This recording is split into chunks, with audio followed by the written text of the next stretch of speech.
right, Mr. DeMille, I'm ready for my close-up. Why don't you come up sometime, see me?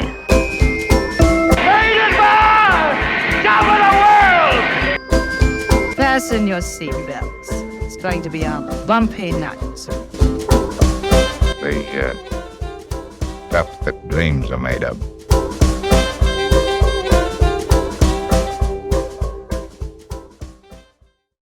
Hi, Wendy here. Before we start off our episode today, I want to remind everybody to check us out on social media, Facebook, Twitter, and TikTok. Also, please leave a rating or comment on iTunes or wherever you get your podcast. You can find us on social media by simply searching Silver Screen Time Machine, and please make sure you follow our podcast, Silver Screen Time Machine, anywhere you get your podcast. Thank you, and enjoy the episode. Hello, and welcome again to Silver Screen Time Machine, Wendy's Classic Film Review. And today we have on our show Brian. Hello, Brian. Welcome. Thank you. Hello. Brian is owner of Row House Cinema and also now, Row House Hollywood? Yeah, so we call it Row House Cinemas. Oh, so my apologies. Now that there's two locations.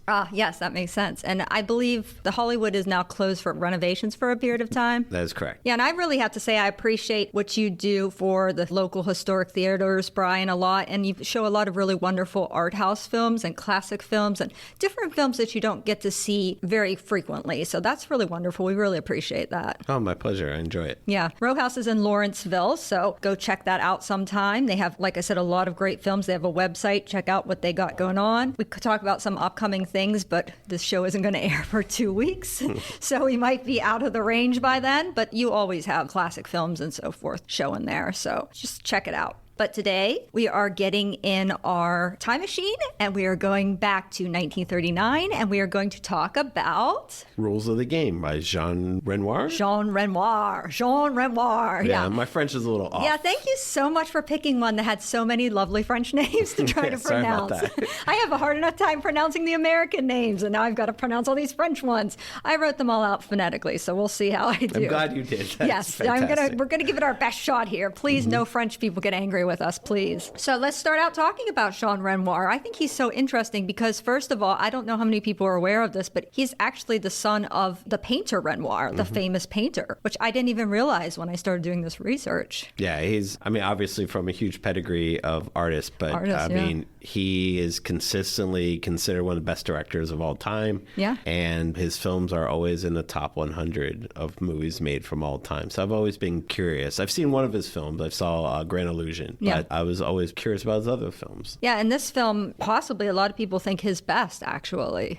So a little bit of background about Jean. He served and was wounded in World War I. He was shot in the leg by a bullet, and he would wind up limping for the rest of his life. He actually plays a character in this film. You can, if you pay attention, see him limping. His leg just narrowly avoided being amputated. And then actually when he recovered, he then joined the Air Force because he just didn't have enough of being in the armed forces. And that's where he learned photography. I found it very strange that he was only nominated for one Oscar in his career, a 1946 Best Director for The Southerner, which I'm not familiar with that particular film, but yeah, such a great director, but yet one Oscar nomination only. I think the foreign film directors had a harder time getting nominated. Oh, absolutely. I mean, the fact that if most people list their favorite directors, he's not mentioned because it's not that he's forgotten. It's just he's not in that same consideration as an American director would be, or Japanese even. Yeah, or even Italian, Fellini and stuff. But, you know, even Fellini was never given an Academy Award. This film he's doing, this is basically the beginning of World War II. And he sort of makes this film that's a satire on French society at the time, saying how French society was kind of being frivolous in a time when it's not the time to be frivolous. And a quote I like is that we are dancing on a volcano. So that's a reference to the frivolity of the upper class French people when the war with Germany is clearly imminent. The cinematographer, Jean Bachelet. I really enjoyed the cinematography. They did a lot of really cool, innovative techniques in this film. He started as a newsreel cameraman. There's a lot of long takes. There's a lot of deep focus technique, which is something that was allegedly said to have been pioneered by Orson Welles, which this film, what year is this film? 1939? Clearly a year before Citizen Kane, and they're using this deep focus technology. One of the things I always complain about is that I like Orson Welles, but he gets credited for things that he didn't innovate, and that's frustrating. But in this, a lot of deep focus focus technique. A deep focus technique, for anybody that isn't aware or hasn't listened to the Citizen Kane podcast, is basically when you have focused on items that are in the front of the shot, in the middle of the shot, and the back of the shot. You can see people in the back and the front equally in focus, which was really innovative. Required special lenses that would give you considerable depth. The depth of field shot allowed Renoir to shoot large rooms and long corridors, which you see a lot in the chateau sequences. You see them down the long corridors a lot. And it enables the characters to move freely around while not having to do cuts on the camera, which is why he did all those long takes. And also another thing they did a lot of is camera movement. You'll see the camera moving a lot. And again, not super common in 1939, but there's a lot of shots where the camera moves, it stops, it changes direction. There's places where it circles around the subjects. So again, you don't have to make cuts. You can just change the view of the camera without making cuts. Yeah, it felt like it was done in a single take kind of feel to it. I mean, I'm sure there was 100 takes per shot, but it felt so seamless because of that camera movement. And and the long takes, that creates a real feeling of seamlessness. And to piggyback onto that, as far as seamless cuts go, we can also talk about the editor on the film, which was Marguerite Renoir. And you may say, oh, who is she? Was she related to him? Well, no, she was a film editor. She met Jean. They wound up working on a lot of films together, and they became romantically involved, but they would never get married. But she said, I don't care about that. I'm still going to take your name. And she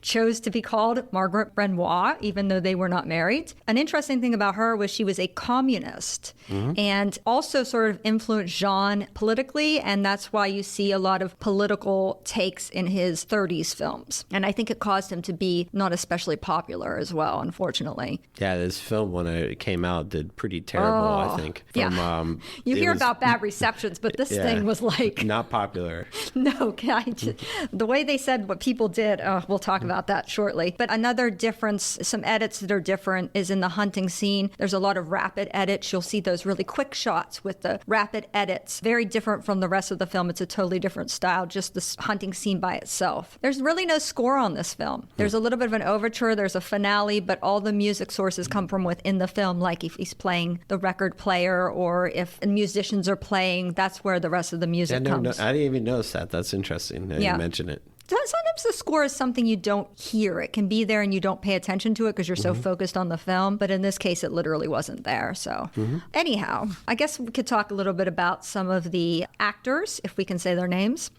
The main actress, Christine, she's played by Nora Gregor. She was an Austrian. There's a lot of interesting things with all these actors because they were, again, about to be into World War II, and these people are in France. So after they make this film, their lives become extremely affected because they are at war with Germany, and it changes everybody's lives around. So there's a lot of really interesting stuff about the actors. This is after Austria already, forgot what they call it, when they merged, quote unquote, merged with Germany. Do they say when they annexed? There's a name for it, a special name, because it wasn't quite annexing. I confess to knowing film history. I do not confess to knowing world history. In 1938, Austria became part of Germany, whether it liked it or not. Yeah. Not through evasion, though. And this actress was Austrian, Nora Gregor. Just to interrupt you, she was more than just Austrian. Her romantic partner, then husband, was in charge of Austria. He was a prince. Yeah, he was a prince, and then he was also the political leader at the moment. He used to also financially back Hitler early on until he realized that Hitler was not the person he thought he was going to be. Oh, well, good.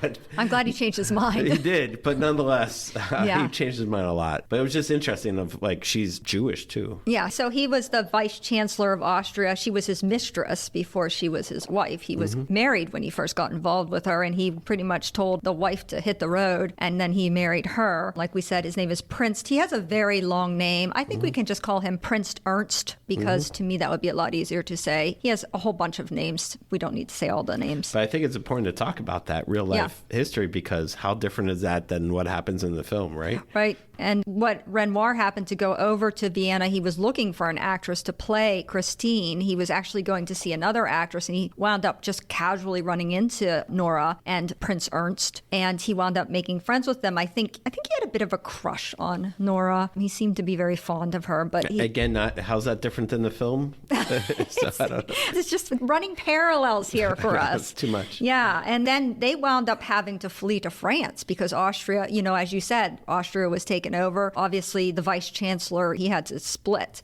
So they fled to France, and when they came to France, he cast her as Christine in this film. The sad thing about it is eventually they also had to flee France because of the Germans, and they went to South America in the early 40s, and they actually got cut off from all their money and wound up living in poverty. And they say she may have committed suicide at age 47, but some people dispute it and say she died of natural causes. I don't know what could be possibly a suicide and possibly natural causes, but I couldn't find her actual cause of death. So yeah, I'm not really sure, but that was pretty sad. Her husband in this film, Robert the Marquis de Lachenay. Oh, perfect. I wrote it out. Perfect. I wrote it out phonetically. Anyhow, he was played by a fellow named Marcel Delio. This fellow was also Jewish, this actor. He was Jewish. Actually, he plays a Jewish character in this film. He actually had a good career. He was forced to flee France with his wife in 1940, again, because of the Germans. The Germans would actually put up pictures of him and says, this is what a Jew looks like. No, really? Pictures of his face. Yeah, there you go. Horrible, yeah. So they obtained exit visas to Chile, which is sort of like Casablanca-like, isn't it? They got their exit visas Yeah, Argentina and to Chile. Unfortunately, they turned out to be forgeries. Oh, wow. So when they got there was a big problem, but they eventually made it to the United States via Canada. And Marcel would have many bit roles in American films, including he's in Casablanca, believe it or not. Oh, yeah? He plays the courier named Emile. He doesn't have a lot of scenes. The only reference is when one guy wins a bunch of money and then he comes out, he has to ask Rick for more money. He says, I'm so sorry, Mr. Rick. I don't know what happened. And Rick says, don't worry about it, and signs him a check. But that's him. That's Marcel Delio. His wife was also in Casablanca. She plays Yvonne, who is the woman that Rick is trying to get rid of, that keeps trying to hang around and bug him. Oh, so Genevieve? No, his real life wife. That was his real life wife? No, his real life wife, whoever his real life wife is, played Yvonne. Oh, okay. In Casablanca. Oh, got it. Yeah, I know that was confusing. Yeah. It would be nice if I had the name of his real life wife, but then I would have had to say another French name. So I had to just call him wife. Also, he was in Gentlemen Prefer Blondes. He played the judge. He was very funny in that. He had numerous appearances in his career, including in To Have and To Have Not, The Sun Also Rises, and Pillow Talk. So he had a lot of little bit roles. He had a very successful career, even in America. I would like to mention the costumes in this film are by Coco Chanel. So these are all Chanel, really? yeah. Which is, some of the costumes are very beautiful, especially the ones that Christine wears, those sort of silken, long dresses, I think are very pretty. And this is also loosely based on a play by Musset. It's a play called Le Caprice de Marianne. It's a play that Renoir based this on. It's also sort of based very loosely on the Marriage of Figaro. There's a reference to it in the beginning of the film. Only 1/3 of the script was completed, and the rest was just a detailed outline because Renoir wanted his actors to be able to improvise, and he also wanted to adjust the roles. Like, for example, when Nora was brought on, he adjusted the role a little bit to fit her, and then he was not supposed to be in the film. His brother, Pierre, was supposed to play Octave, but they had some delays in the production in the beginning because he wanted to shoot outside. There was a lot of rain. It kept getting delayed, and the brother said, hey, I have a play I got to go do. And then he just said, well, I'll just play the role. And then he again had to adjust the script to fit him. He was my favorite actor in the film. Yeah, he's really good. He's really good. He doesn't do a bad job at all. You kind of think, oh, a director playing a role.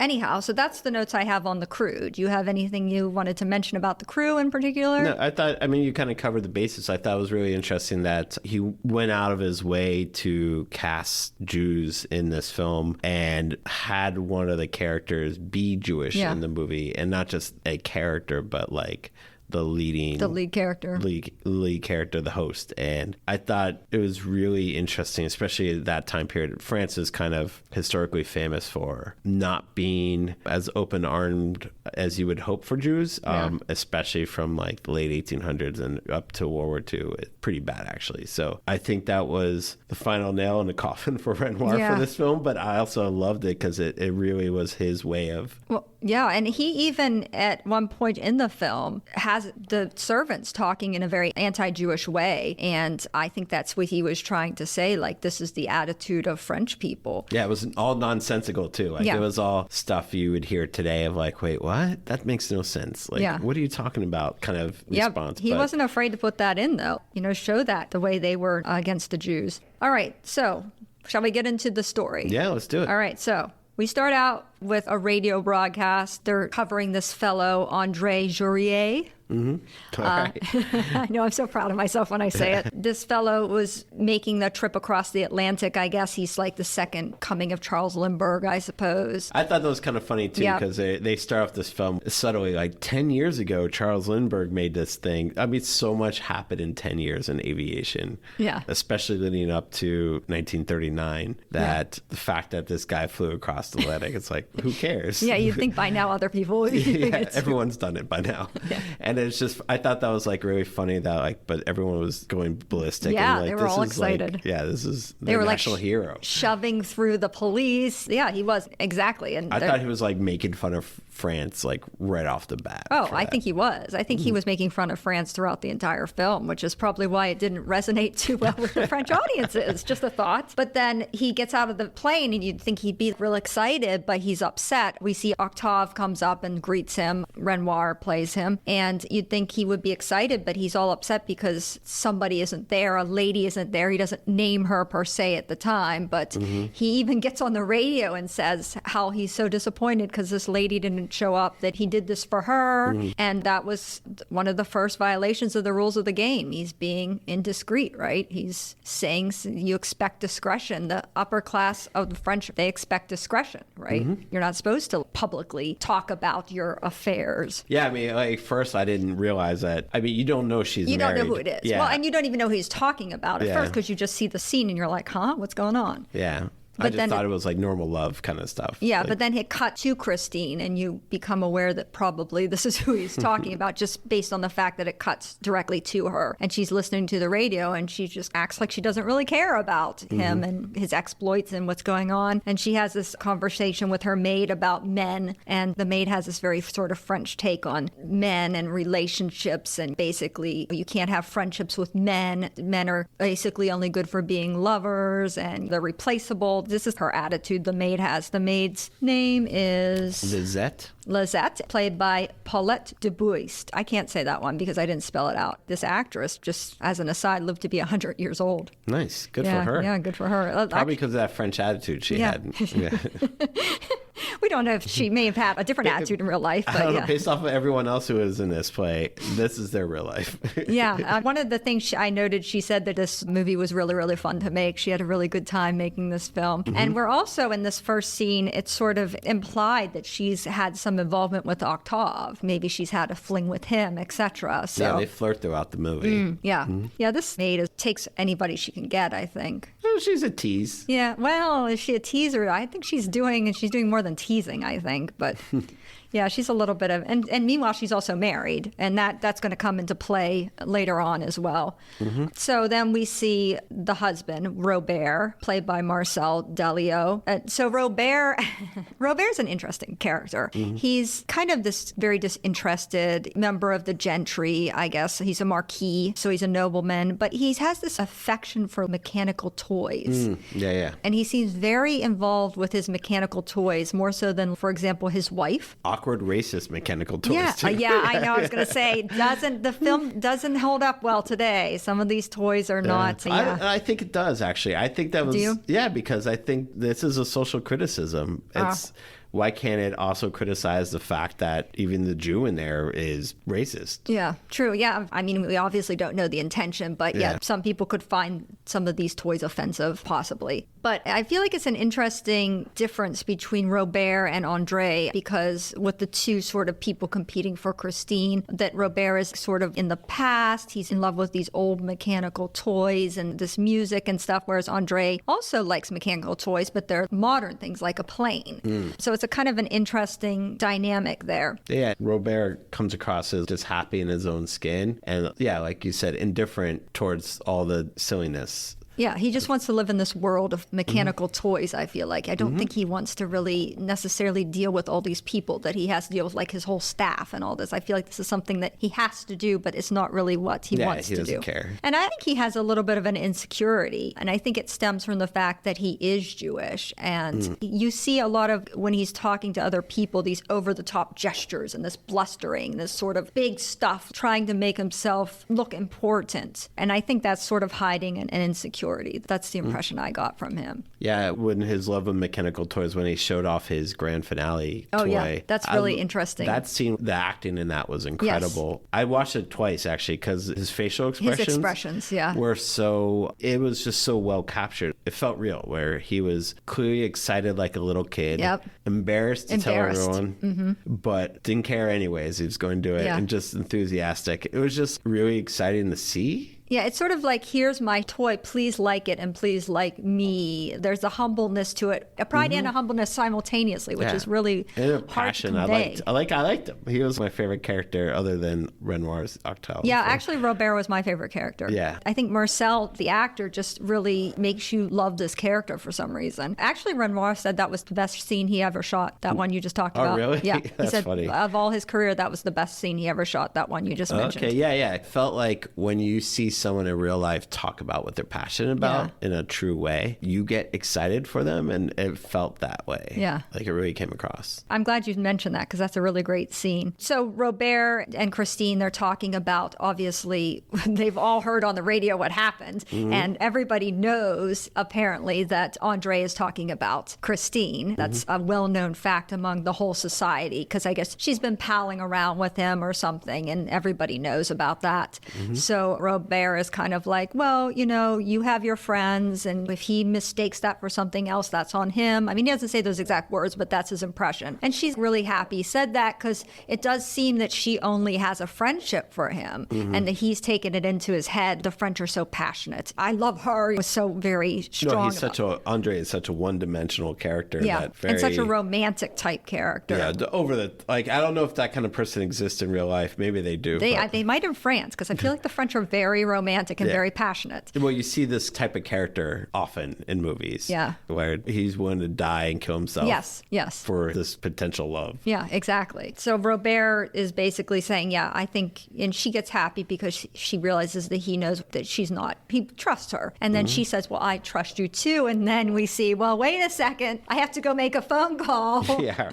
And we find out that Robert has a lady on the side, and her name is Geneviève. She is played by Mila Parollet. This lady also lived to be 94. Yeah. So there's something about the women that played the side roles on this film. Yeah, they got it right. They did a good job of living. So he calls her up on the phone to basically tell her, I need to talk to you, because he wants to end it, because now his wife trusts him and he wants to live up to that trust, I guess, now. And so he tells her he wants to end things. And she's talking in this room with a bunch of men playing cards, like these society men. And I think it's interesting because you can see right here, if you watch this film, this is a really good example of the deep focus. You see the men in the front playing the cards, and you see her in the background talking on the phone, and you can see them both in focus. So if you're looking for deep focus, that's a good place to look. But you can see that many times in this film, and I'll point out a couple other ones as well. So Robert and Geneviève, they wind up getting together and talking, and he breaks it off with her. And I thought it was interesting that, did you notice? He tries to. Yeah, she doesn't really She's like, nah, no, that's not happening. Yeah, she doesn't really care for it. But did you notice that they're both standing next to Buddha statues? I didn't know. As they're talking, literally, they're both almost directly next to a Buddha statue. And I wonder, is that symbolism? Buddha is kind of deep, wise, moral. They're very shallow, frivolous, immoral. Is he making a contrasting statement there? One never knows. I just always see these little things and wonder. Yeah, maybe. It couldn't be a coincidence that they're both standing next to a Buddha statue. I don't know. I don't know if you would agree, but I saw Geneviève almost like a pair with Andre. And maybe I've watched too many movies like romantic comedies, which is kind of is, that those two would have gotten together, because they're both these one-dimensional passion. Yeah. Well, they suggest that they get together later on. They hinted at it, but they never... They never do. No, yeah, because they're too busy obsessing about the people that don't want them. Yeah. Yeah, he tries to break it off. It doesn't seem like she really takes him very seriously, but I guess she goes along for the moment. But then you get a shot of Octave and Andre. Now you realize that Octave and Andre are great friends. They're buddies. This is when Andre is so full of despair that he wishes to kill himself, and he just decides, well, Octave is in the car too. I might as well just drive us both into a tree. No problem. Don't worry about that. There's another person there. So he drives them into a tree. And of course, as you can imagine, Octave is a little annoyed that, his life is put in jeopardy just because Andre couldn't get his woman, and he wants to kill himself. But you'll see too that these two, they're not upper class characters. They're definitely simpler people. They have simpler clothes. They don't have the very fancy dress of Robert and the gentry. And they also more vital, more passionate, like we said about Andre. They care more, they're more interested, and they're not like so nonchalant like Robert and Christine. But it also says when they talk to each other, they use the familiar form of you in French. So French has a familiar form of you and a formal form of you. And they address each other with the familiar. But whereas the upper class people, they talk with the formal you. Even Robert says it to his wife. So it's just a difference there. And there's a lot of different angles throughout this particular scene. You see low angles and different angles when Octave and Andre are talking here. Again, another thing, Citizen Kane has always talked about the low angles. Oh, they pioneered that. It's being done here in this film. It's done in many films before that. But maybe you could say it was more pioneering for an American film, perhaps. It was pioneering for an American film set in California on the subject of a biography of a very rich, famous billionaire. That's very specific. Very specific. That was its first. Yeah, because I mean, it's just, you always hear this, and the more films I see, the more I'm like, oh, look, they're doing this in this film. They're doing this in this film. So it wasn't exactly, it's maybe a little perfected in Citizen Kane, but anybody who really wants to hear more about that can listen to our Citizen Kane podcast, because we do have a Citizen Kane podcast. So do you think that the upper class folk treated Andre and Octave differently because of that? They clearly treated the staff like staff. Yeah, they don't quite fit in. I mean, they treat Andre with respect as a hero, but he's not really one of them. And the movie doesn't respect him. No.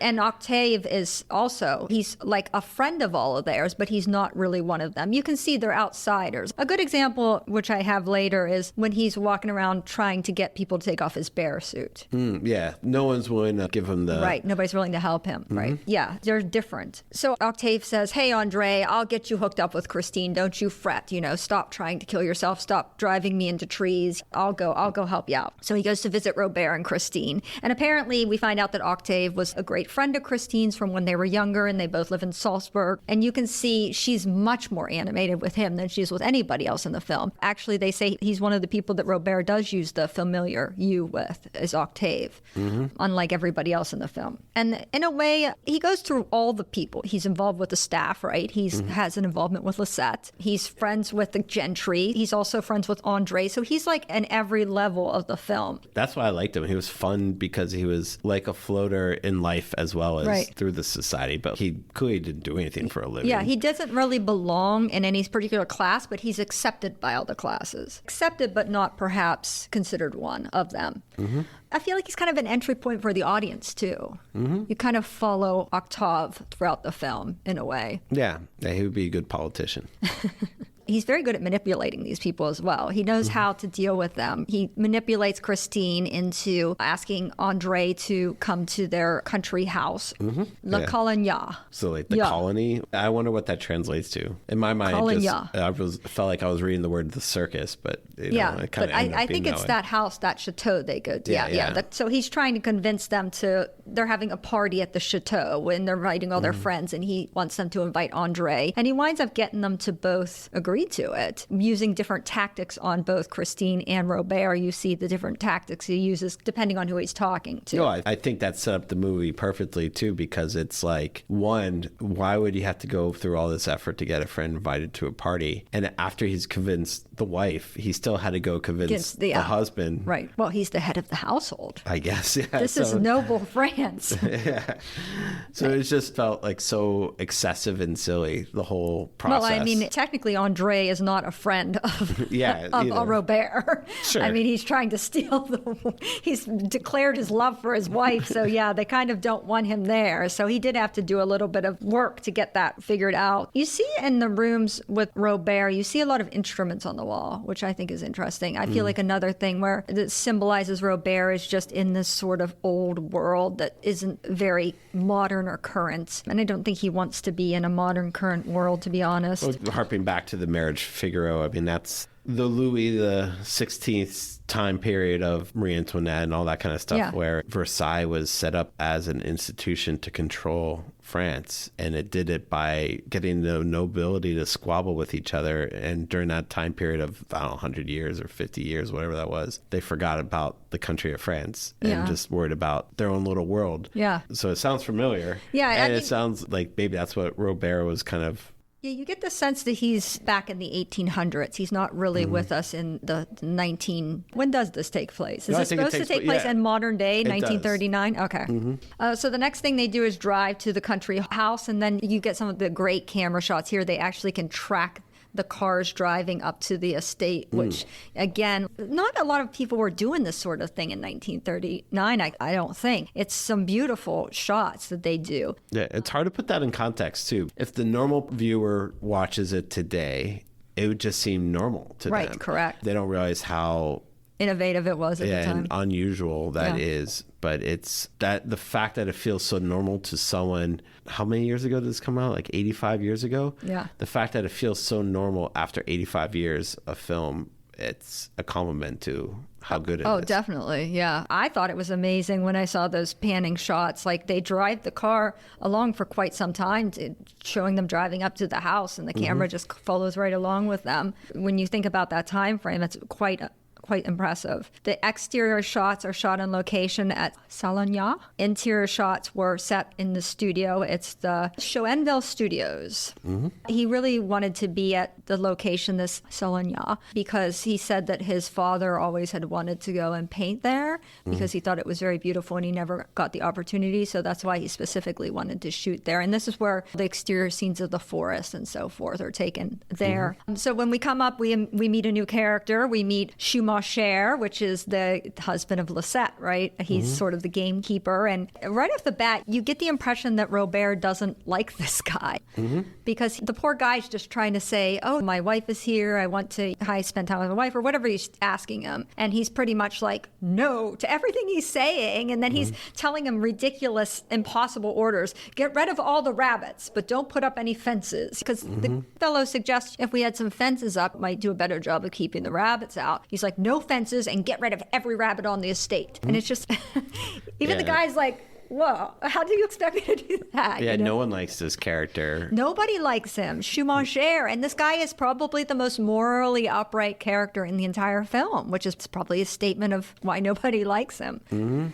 Like he's very anal and very by the book. Yeah, and- I mean, he's trying to do his job to the best of his ability. He wants to be with his wife. He wants to take care of his wife. And it's just like, he's technically the most moral character.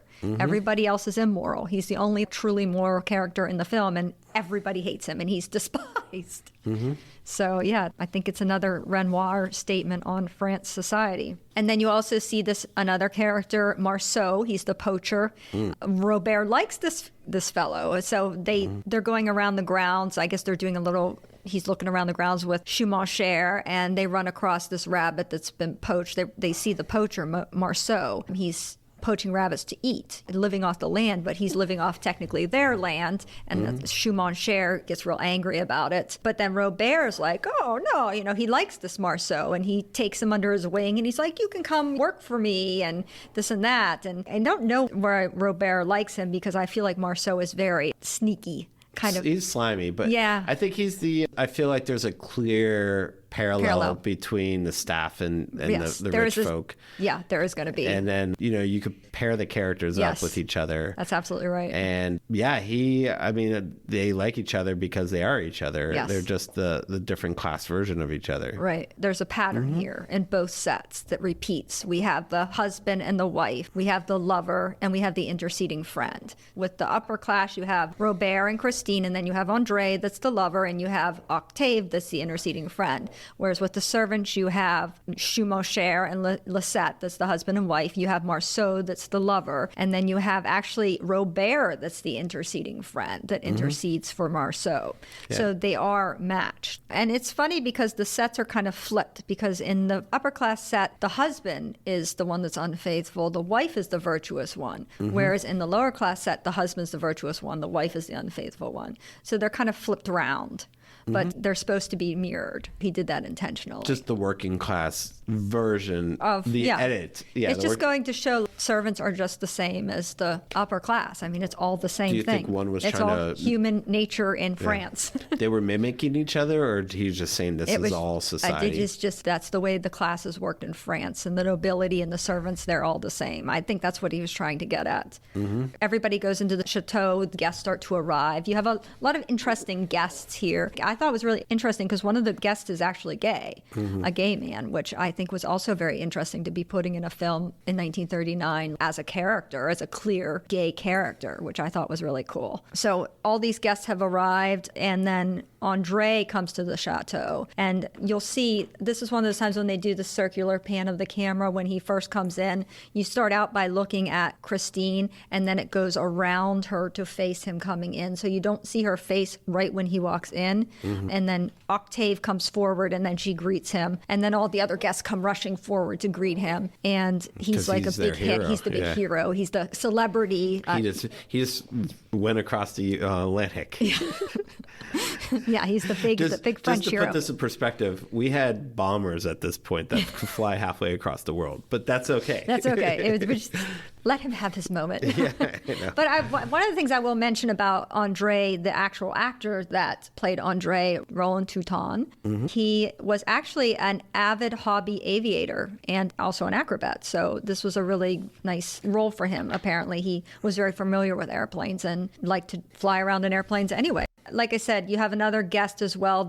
He's going to come into play a little bit later. His name is San Oban. He's kind of this gossipy guy. And then there's also a general there as well. Yeah, it's so funny. He became such an important character later. San Oban, Yeah, that I had to I didn't know who he was. Yeah. I have no idea. I still don't know. It's this guy. But he's always making these little gossipy comments throughout the film. And he's this guy you don't really especially like. Oh, and then Christine makes this big speech about how, in front of everybody, about how her and Andre are just friends. Remember? She makes this big, that was huge bold. speech. I kind of liked how bold that was. Yeah, so she makes this huge speech. But then what's also interesting in the speech is that you can see Robert and Octave in the background, and Robert is making all these different facial expressions as she's saying all these things. So she tells everybody this, and she's like, I've got it off my chest. Everybody knows now what the real story was. But then you get the sense that the guests don't believe anything she's saying. As a matter of fact, that San Oban, he makes some sort of comments. And nobody really believes her anyway, even though I think she is telling the truth. You think she is? I can't tell, because she starts off as this... Yeah, she maintains throughout the beginning of the film that she's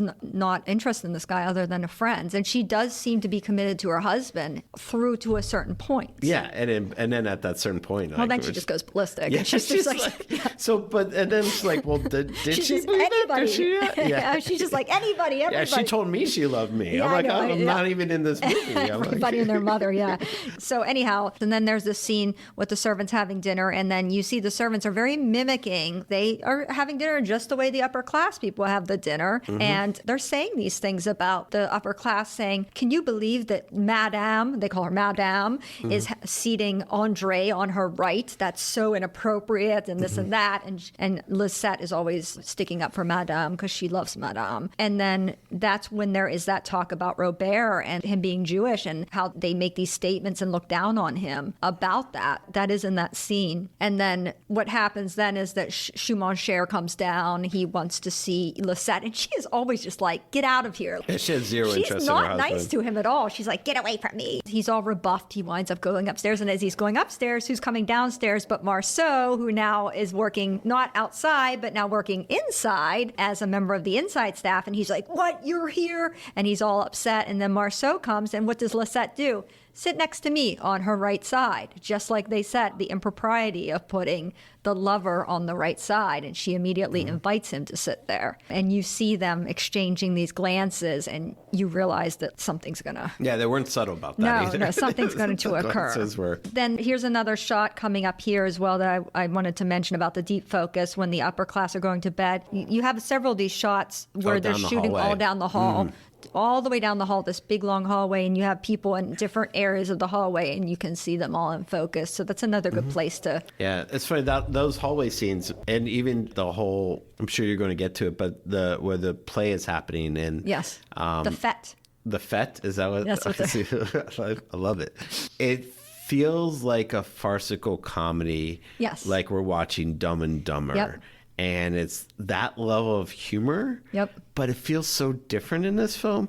I feel like it's not childish. It's not speaking down to me as a viewer. Right. And like, I do not like Dumb and Dumber. I don't like when like it movies either. do that to me. When there's these Benny Hill moments Yeah. where the music's playing, everyone's running around like chaos. Chaos, yes. Yeah. And this is how comedy should be. Yeah.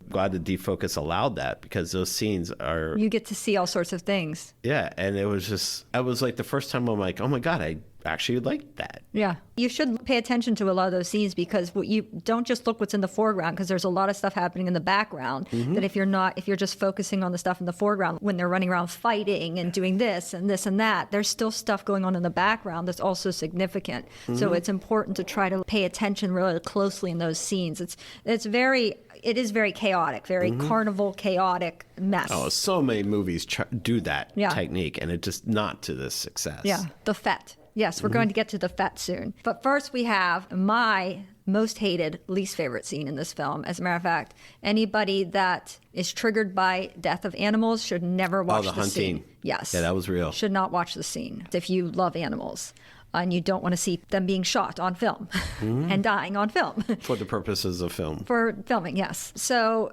we're on to the hunting scene. You see a lot of the beauty of the nature in the beginning, which is really nice. You see that area that is so beautiful. You notice one of the interesting things, Octave is one of the only ones without a gun at the hunt.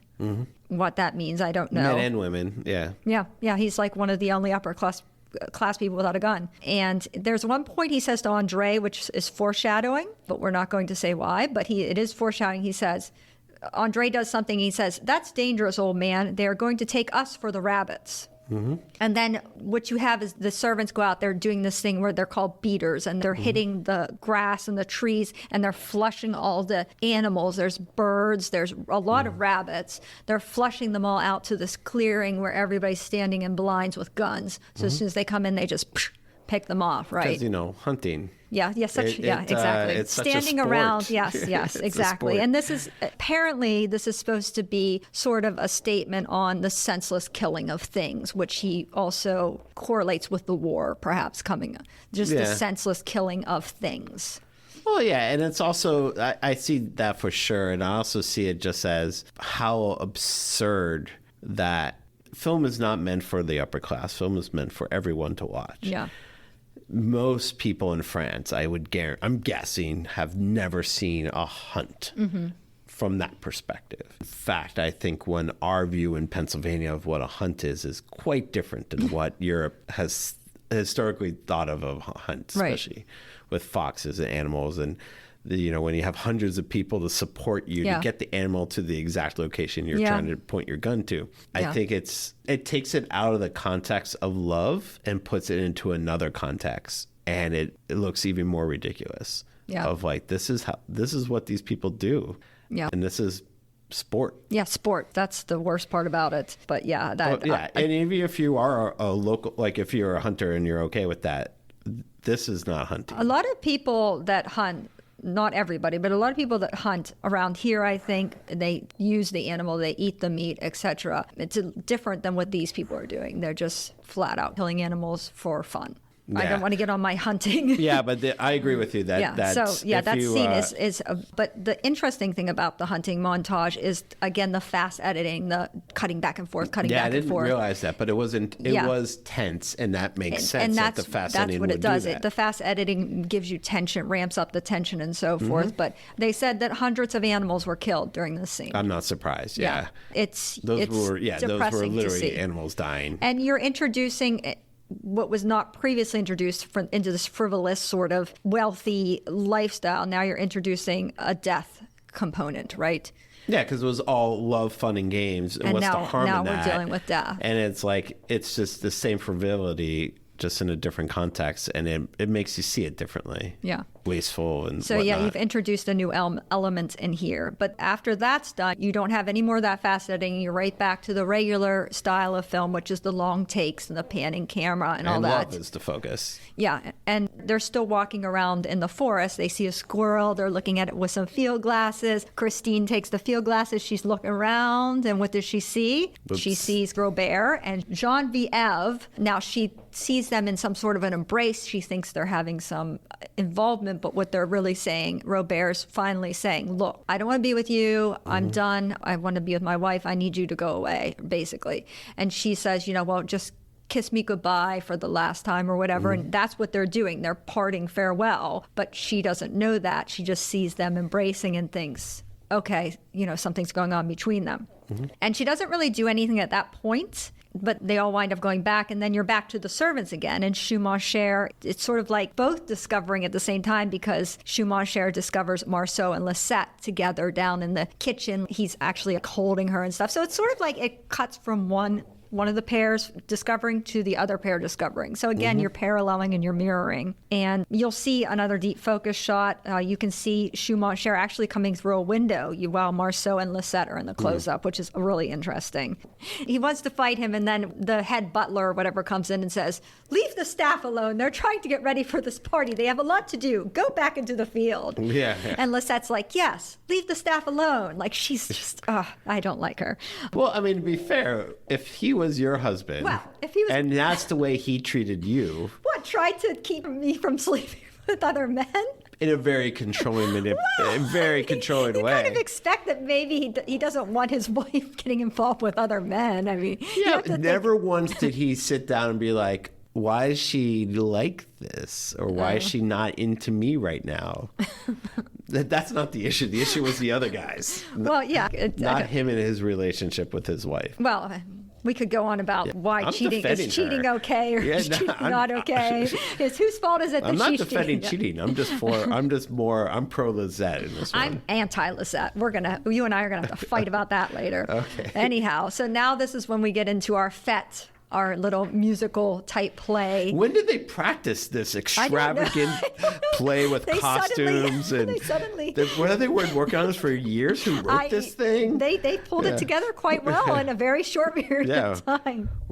So I think before that happens, Christine does this interesting thing where she goes and talks to Genevieve, and she doesn't know exactly what's going on with Genevieve and Robert, but she does this sort of thing where she pretends, she's very deceptive. She gets her to admit things by pretending she already knows and then leaving little clues. Oh, don't you hate when Robert smokes in bed? And then Genevieve thinks she's being honest and truthful, and she's like, oh, she doesn't care, she doesn't mind, and she's like just telling her everything. And then Christine realizes, okay, they are really involved, and now is when she starts to go off the rails.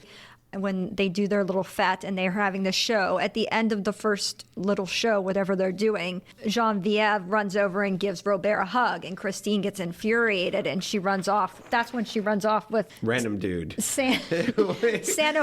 Yeah, I'm like, who's this guy? Saint-Aubin. She just takes Saint-Aubin and runs off, and then She seemed so excited. She was like, not Andre, not this guy. yes, I'm just going to take this guy. That's this who I've been keeping my gossipy own. guy. Take the gossipy guy. Even before the fete, though, she does make a comment to Genevieve. Yeah, that Genevieve. she's gonna have another. She has other men. She has other plans. Yeah, so I think she changed her mind at that point, opened up her mind, and she was just like, "Well, actually, I'm glad you're here." If you're gonna do it, I'm gonna do it. No, That's her. It's a new attitude. But neither Andre nor Robert can go after her because they have to do their next little skit, which they're both in. So they're doing their next skit, and then the interesting part, I think, is when they start to do that dance macabre with the ghost and the skeleton, the death. That was quite. Yeah, that was good. Yeah, it was really good. But it's like a premonition here. Again, the death is in the scene again. And then this is another one where while they're doing all these things, you really need to look in the background because there's all this stuff going on in the background while people are watching the show. At this point, Schumacher is trying to keep Lisette away from Marceau. So he's running around, chasing her, holding on to her. Yeah. And Christine runs off with Saint-Aubin. And then... And Octavio keeps on running to everyone. Yeah, Octave, he's running running around trying to get this. He has this bearskin on. He's running around trying to ask everybody to take the bearskin off. And both Christine and Andre don't help him, both of his two friends. And then finally, Genevieve helps him, but she's in the room with Robert. Again, Robert's trying to escape her. And when he comes, she helps him with the bear suit. Then Robert is able to escape. Then he runs into the hall and...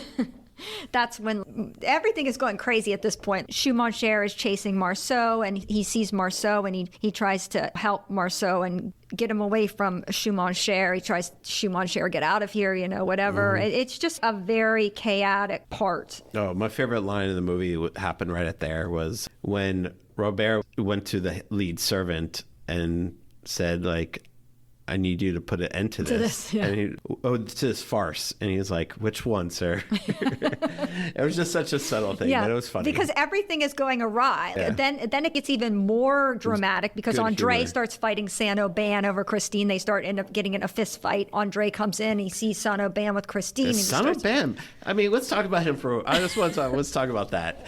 That relationship consisted of her getting a little drunk, getting really excited about him, like ignoring all her suitors, be like, no, this is the one I want to be with. Running and off to their a different entire room. relationship was him saying, no, get out of here, get out of here. Not to her, but like to everyone who kept on intruding on them. People kept coming in the room. So their entire relationship consists of them not even... There was no relationship. No. That was it. And then he fights over her. Yeah, Andre comes in and starts fighting him. And that was a mistake. Saint-Aubin gets beaten up. Yeah. And he has to be attended to by some of the ladies. Yeah, and he loses in this whole situation. yeah, it's just a big mess. And again, like the same time, Marceau and Schumacher are chasing each other. And then this is when Robert presents that big toy, that big musical toy, whatever that is. The Luminaire, I think is called. That shot that you really like where he's so proud of his thing and he's showing everybody. And then again, you're back into all the chaos. Schumacher actually starts shooting at Marceau. Oh, this is the Benny Hill moment. Yeah, around the guests. Yeah. All the guests are there and he's just out there with his gun.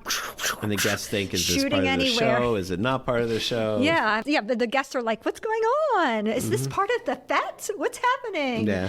I wonder if it was a little prelude to the fact that everyone knew the war was coming. And everyone's just like, what's going on? The French society is like, huh? There's a war? No, is something happening? Are there guns around us? Yeah. I'm rich. I don't have to participate in that, right? We can just ignore this nonsense. And as Schumacher is chasing Marceau around the house, Robert sees Christine with Andre. He's just kind of holding on to her. Nothing's really happening at this point. He's just kind of clinging on to her. Obviously, things haven't worked out with Aubin, so now she's like, Andre, you! It's been a whole 20 minutes. I know. How about you instead? Yeah. And he's holding on to her, and then Robert begins to fight with Andre, so then they're getting in a fist fight, and then Christine runs off with Octave, so now this is her third guy within But she says, a very short I span. love you. Let's run away together. And he says, I need to speak with your husband. Well, that was Andre. Yeah, Andre. We forgot that part. He's suddenly, all of a sudden, he's not the romantic hero anymore. He's almost like a member of the upper class. We have to observe the proprieties. And Christine's like, no, I don't want that. Oh, yeah. He said, he shook my hand, so I have to give him the respect and tell him face to face. And she expected him to just sweep her off her feet and run away, because that's what he was. And she said something later, we don't see this, but she said that he wanted to bring her to her mother's for a month to let things settle. Yeah. Before they could be lovers. Yeah. And she's like, that's not where I was going with this. So she realized that now Andre and Robert are fighting, and she's like, well, he's not working out either, so I'm going to take Octave and we're going to go off. Who's the only one who's excited about this? This is why he's the coolest. Poor Octave. I know. He's fool. Like now number one, two, what is he, the fourth choice? Yeah, fourth. Yeah. And this is then Schumacher is firing at everybody, and a bullet goes into the lamp near where Andre and Robert are fighting, and they're like, oh, wait, we better stop fighting. Somebody is shooting. And Genevieve is also in there. She runs up to Robert. She's like, when are we going to go away together? And he's like, this is not the time. And he like flips out. And then you cut to Christine and Octave. They're outside reminiscing about their younger days, and her father was a concert pianist or concert conductor or something. And then all of a sudden it occurs to Octave, he's pretending he's conducting a concert or whatever he's doing, and then he realizes that like his life is kind of a failure and he's going nowhere, and he sits down on the steps and he gets real depressed. And it's like the first time you really see Octave show that kind of emotion or that side. He always seems like he's putting on a big front for everybody else. Jester. Yeah, a jester. That is a good word for him. And back inside, Robert has to fire Schumann Cher because he's literally shooting up at the guests. I mean, I would fire him over that too. He gets fired, but then he says, I got to fire you too, Marceau, because I can't leave you here in the house with his wife. That wouldn't be proper. Yeah. Not the fact that he was in this fight or he was involved with the gun battle. Not at all. That wasn't the issue. No, it's the rule that the servant can't stay with the wife of the other servant. So. Yeah, you got to keep those rules. And then all of a sudden, Robert and Andre are now besties. They're hanging out together. Oh, we better go find, where's Christine? Let's go find her. What's going on? And then as Schumann Cher is cast out of the house and he's sitting in the garden crying, he's actually crying. And Marceau comes upon him and sees him crying, and now they're best. So everybody's become besties.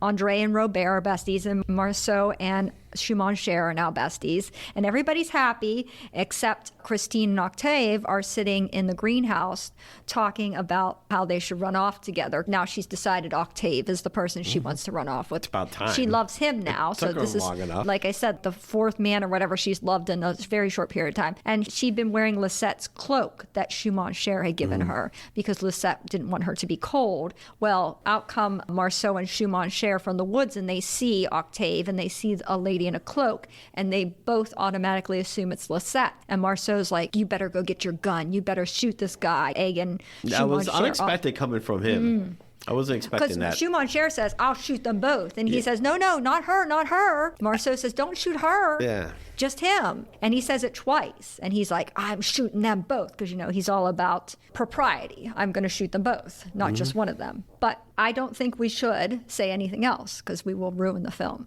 And if we leave it here, you will have to see what happens because we have certainly left it open-ended. Anything could happen at this point. So what is your views on Lisette then? Let's get right to her. On Lisette. Yeah, because You like her. I don't like her. her. I like the actress that played her. I don't like her character. I think her character is really self-centered, and I don't even think... And there wasn't one in this film that wasn't self-centered? Maybe Octave wasn't as self-centered as the rest of them. He seemed to want to actually help people. Maybe. Yeah. He'd probably be the only one I'd point to. Everybody's very self-centered, but I don't even think she doesn't like any of these men. She wants to, her goal is to just stay with Madame and be this maid of the great lady. I think that's her whole... I don't care for her. Like you said, Robert is probably my favorite character in the film. I really was drawn to him more than anybody else in the film. Yeah, I guess I liked Lisette because she was just she didn't care about any of the rules. No. She just cared about having fun herself. Yeah. And she did it in a way that it didn't harm anyone. Well, they harmed themselves. I don't think Schumann Cher. I mean, I think it was kind of hurtful to her husband that she was having affairs with multiple men. Well, I think from my gathering from this film, this is France. I mean, seemed to be pretty normal. But Schumann Cher didn't seem to think so. But he's from Alsace. He's German. Oh, well, see, that's the problem.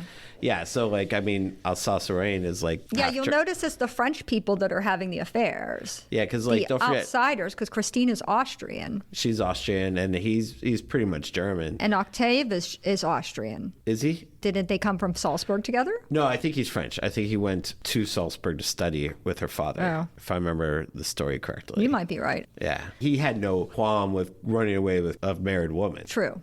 True. Well, apparently 4 or 5 men felt that way. Why was she so wanting?